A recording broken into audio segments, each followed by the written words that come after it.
Good morning students.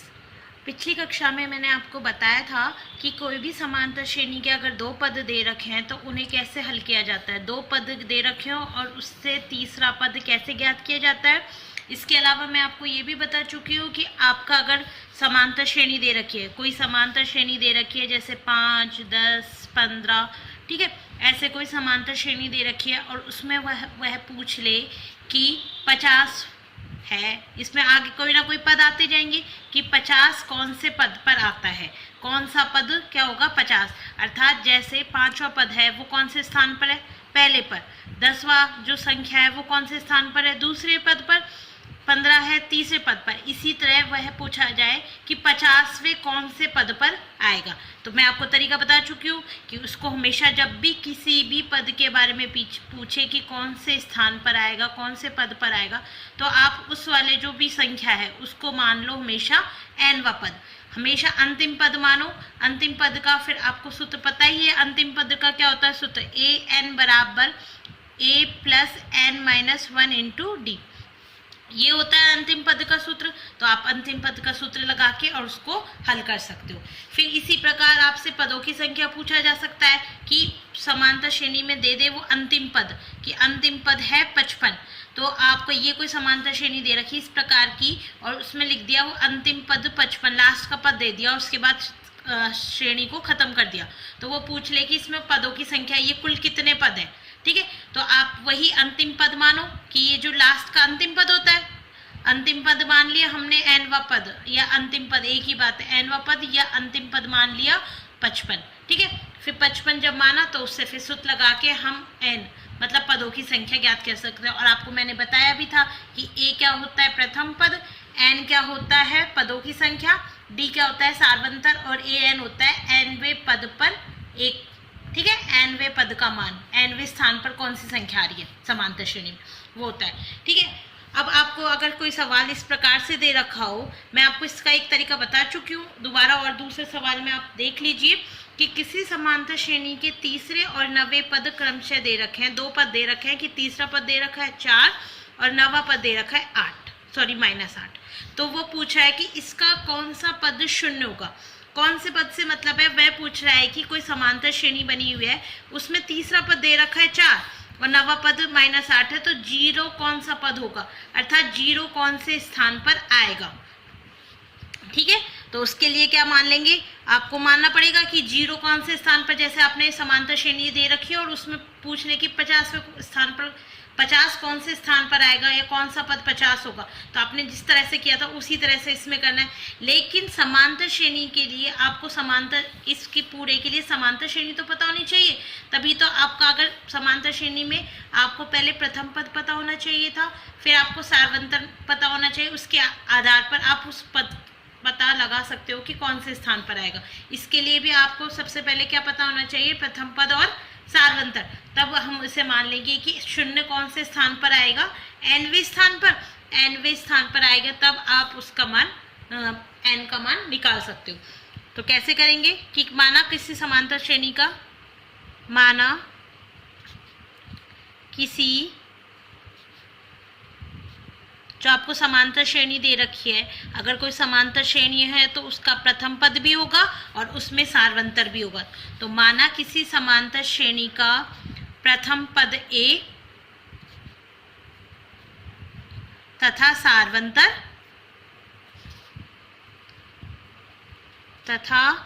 सार्वंतर d है, ठीक है। हमने मान लिया उसका प्रथम पद और सार्वंतर d है। अतः आपको सवाल में पूछ रहा कौन सा पद के बारे में दे रखा है, तीसरे पद के बारे में, अतः तीसरा पद, अब तीसरा पद क्या होता है a3, पहला पद a1, दूसरा पद a2, इस प्रकार से समांतर श्रेणी होती है a1 a2 a3, ठीक है, ये कोई समांतर श्रेणी होती है।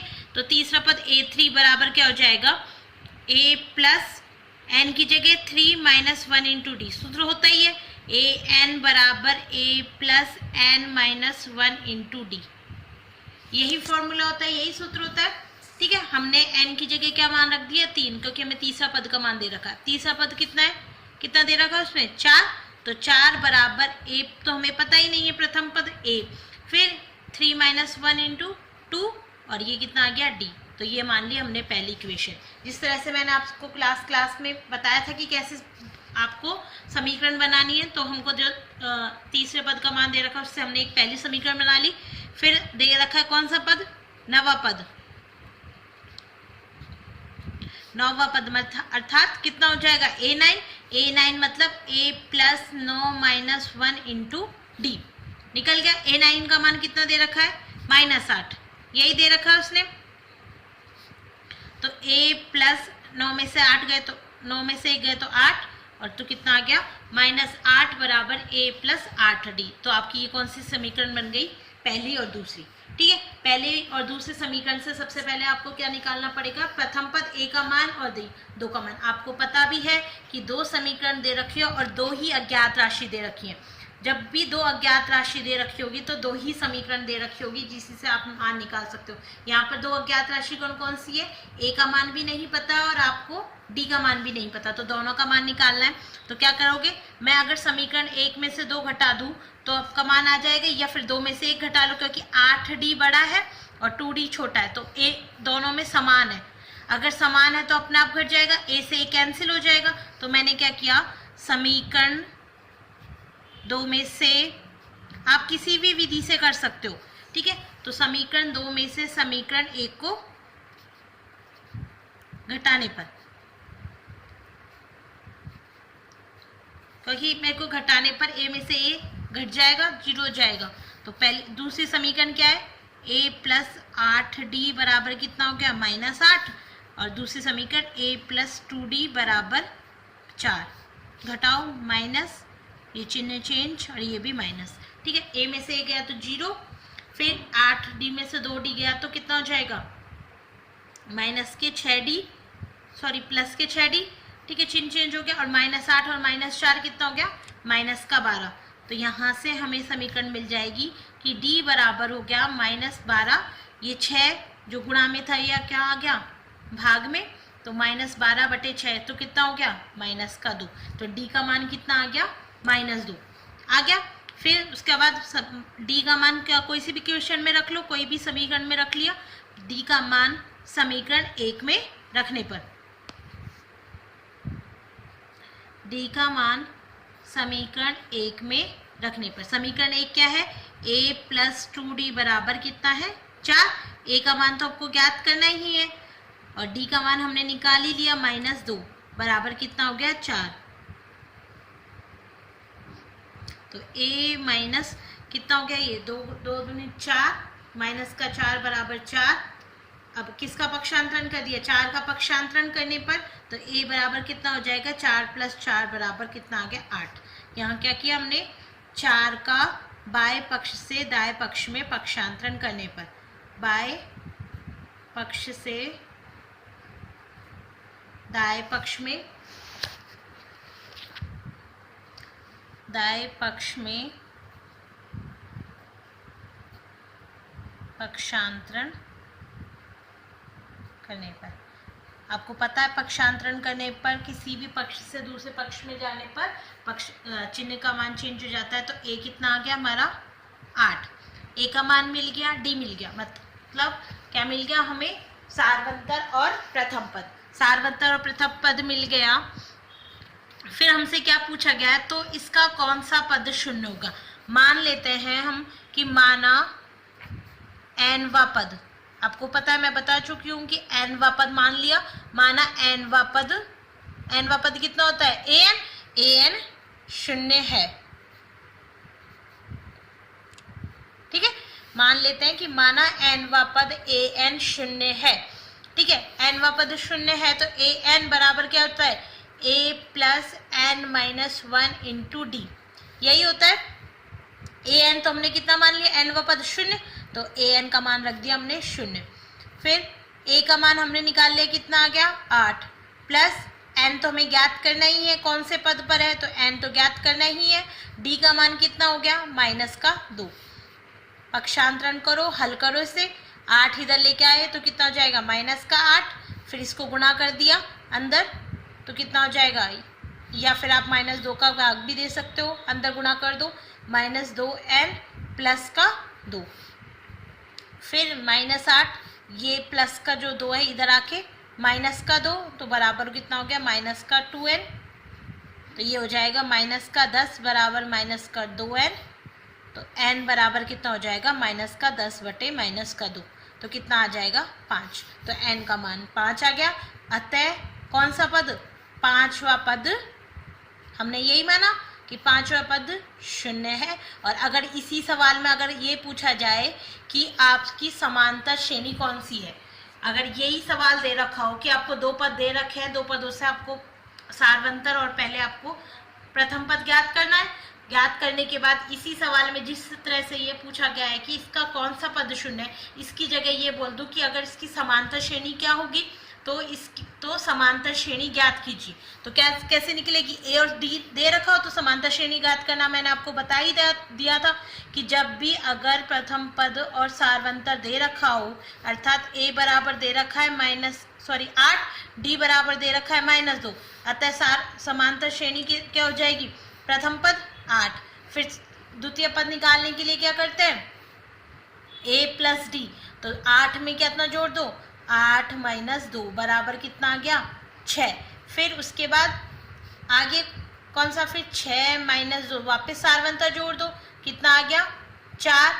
ऐसे आपकी समांतर श्रेणी निकलती जाएगी। तो समांतर श्रेणी क्या बन जाएगी, 8 6 4 2, फिर कहीं ना कहीं 0 आएगा। और देख लो 5वें स्थान पर ही आ रहा है। अगर हम सारवंतर से 1 2 3 4 और ये 5, 5वें स्थान पर 0, यही इस सवाल में पूछा था।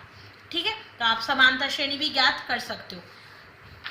आपका अगला जो सवाल है वो इसी तरह से दे रखा है कि इसमें देख लीजिए कि किसी समांतर श्रेणी का तीसरा पद 16 है और वो बोल रहा है कि 7वां पद 5वें पद से 12 अधिक है। क्या बोल रहा है कि तीसरा पद का मान दे रखा है, आपको तीसरे पद से आप एक समीकरण बन जाएगी। ठीक है, बना लीजिएगा। फिर 7वां पद दे रखा है कि 5वें पद से 12 अधिक है, तो समांतर श्रेणी ज्ञात कीजिए। मैंने आपको बताया कि समांतर श्रेणी पूछ सकता है, तो आप इस सवाल में तीसरा पद ज्ञात कर रहे हैं, क्या बोल रहा है, तो तीसरा पद ज्ञात नहीं कर। फिर आगे वो सवाल में बोल रहा है कि 7वां पद 5वें पद से अधिक है। 7वें पद 5वें पद से अधिक है, अर्थात 7वां पद A7, 7वां पद वो बोल रहा है कि 5वें पद अर्थात A5 से कितना अधिक है, 12 अधिक है।